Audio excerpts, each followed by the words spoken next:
اذان مسجد میں دینا یہ مکروہ ہے، اور اگر اذان مسجد میں دینا مکروہ ہے تو ہم مساجد میں اذان کیوں دیتے ہیں؟ سوال تو ٹھیک ہے، مسجد میں اذان دینا مکروہ ہے، لیکن فی زمانہ اج دے دور دے وچ مسجد دے اندر اذان دینا مطلقاً مکروہ نہیں ہے۔ پہلے فقہاء، علماء کرام، بہت بڑی کتابوں میں یہ مسئلہ موجود ہے کہ نماز کے لیے اذان مسجد کے اندر دینا یہ مکروہ ہے۔ یہ کیا ہے؟ مکروہ ہے۔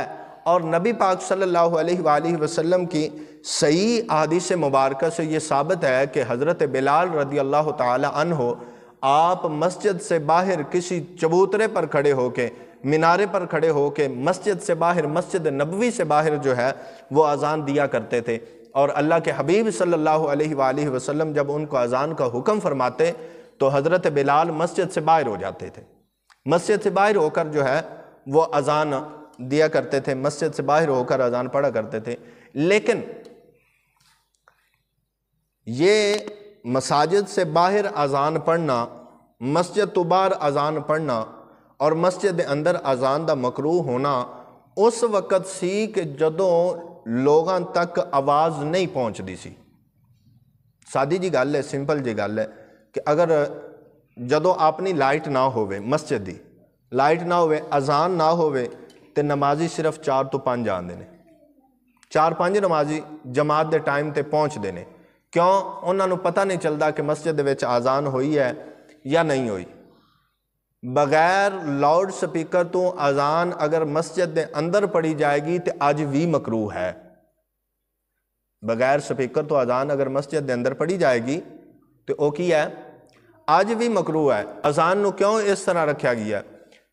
جدوں صحابہ کرام مکے والوں ہجرت کر کے مدینے تشریف لائے نا، تے اس وقت لوگاں نو اذان نماز واسطے بلاونا، اندے واسطے صحابہ نے مشورہ کیتا، تمام صحابہ نبی پاک علیہ السلام سارے اکٹھے ہوئے اور مشورہ کیتا۔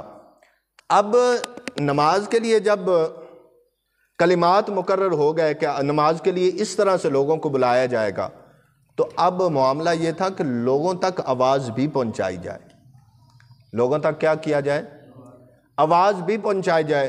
تو تمام صحابہ میں سب سے زیادہ جن کی بلند آواز تھی وہ حضرت سیدنا بلال حبشی تھے۔ بلند آواز، حبشہ سے آئے غلام، بہت اونچی آواز تھی۔ تو اللہ تعالیٰ کے پیارے حبیب صلی اللہ علیہ وآلہ وسلم نے حضرت بلال کی ڈیوٹی لگا دی کہ آپ نے نماز کے لیے لوگوں کو بلانا ہے۔ لوگوں کو کیا کرنا ہے جی؟ نماز کے لیے بلانا ہے۔ تو حضرت بلال چبوترے پہ کھڑے ہو کر کے جو ہے نا بلند آواز سے وہ لوگوں کو جو ہے وہ دعوت دیتے اور اذان کہتے تھے۔ تو اس طرح سے یہ اذان کی ابتدا ہوئی، اس طرح سے یہ اذان مسجد سے باہر پڑھی جانے لگی۔ آج مسجد میں اذان پڑھنا یہ مکروہ، آج مساجد میں اذان پڑھنا یہ مکروہ، بولیں تو صحیح۔ ہاں جی، کیوں مکروہ نہیں ہے؟ کیونکہ جو اذان دا اصل مقصد ہے نا، وہ مقصد حاصل ہو رہا ہے۔ مقصد یہ ہے کہ لوگاں تک آواز پہنچائی جائے، اور لاؤڈ سپیکر دے اندر مسجد دے اندر کھڑا ہو کے مائک دے وچ اذان پڑھن نال لوگاں تک آواز پہنچائی جا سکتی ہے۔